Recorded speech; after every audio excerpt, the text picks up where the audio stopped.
Good morning, welcome back to another video, and today this is a basic tutorial on how to play Void Edge of Existence. Let us begin. So as you come into the game of Void Edge of Existence, you'll have the ability in order to skip the tutorial as a whole.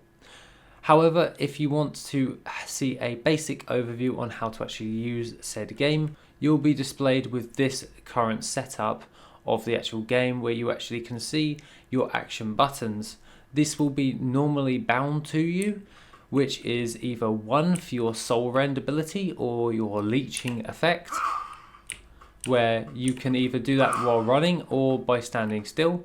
You have your phase ability, which is your roll forward on 2, which just rolls your character forward, along with your retribution, which is your higher based damage dealing ability, which costs more soul essence the more you use it, and along with that your shadow blast, which does faster damage but it's separated over time. And finally your dark gambit ability, which is your healing ability effect overall. That being said, you can use spacebar in order to jump and WASD to move forward. Your mouse controls your camera, and it's pretty that simple when you're actually using it as a whole.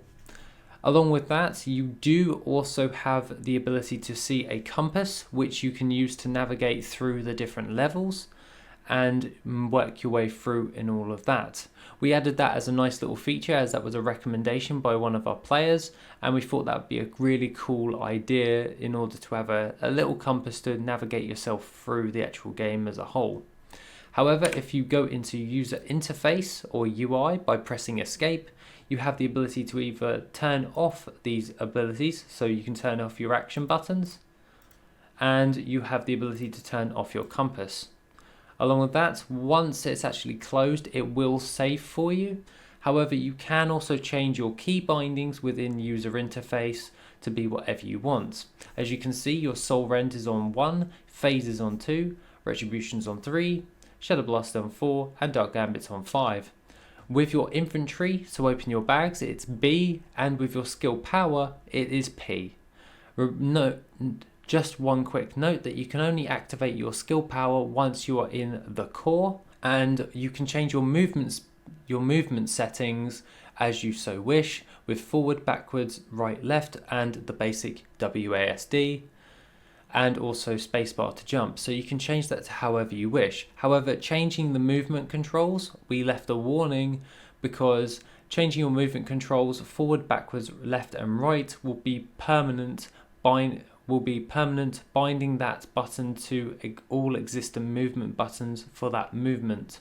So when it actually says that, be really sure before you change your movement setting button, because you can change your movement setting to be soul rend at the same time, and this cannot be taken off back unless you deactivate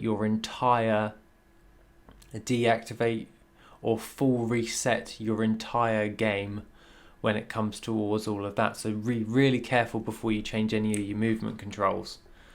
Along with that, when it comes towards your bag, you have the ability to press B and see all of your items which are inside. You have your basic overview, your stacking items, your speed items, and all of that. And also, if I actually move my camera, I can actually show you that in the bottom left hand corner you also have your souls, which is your score for your current level that you are on. This works the same as your rift mode and also your playthrough of the initial game as on the story mode. That means that you can either get a higher score on either or, but it comes under the same highest score, and therefore you can see if you can get the highest score. Currently I'm on 343 of my score, and my highest score is like 415, so I'm trying to actually break that at the moment and try and see if I can get higher before I get nuked, because I'm on a higher level state at the moment. Now, when it comes towards the game as a whole, it will tell you the initial zone you're in. Currently we're in the core, and we're in the sub-zone in which you are in, which is the heart of the core. So we're in the heart of the core as a whole when it comes towards all of that. If we actually close that down and we move forward into this area, it will actually start to change, and it will tell you where you actually are, which is the trial 1 path of soul shaping, so you know exactly where you need to go. You can use F in order to interact with items and open doors and any of that effect when it comes towards navigable items, and X when you find a soul anchor is to actually save.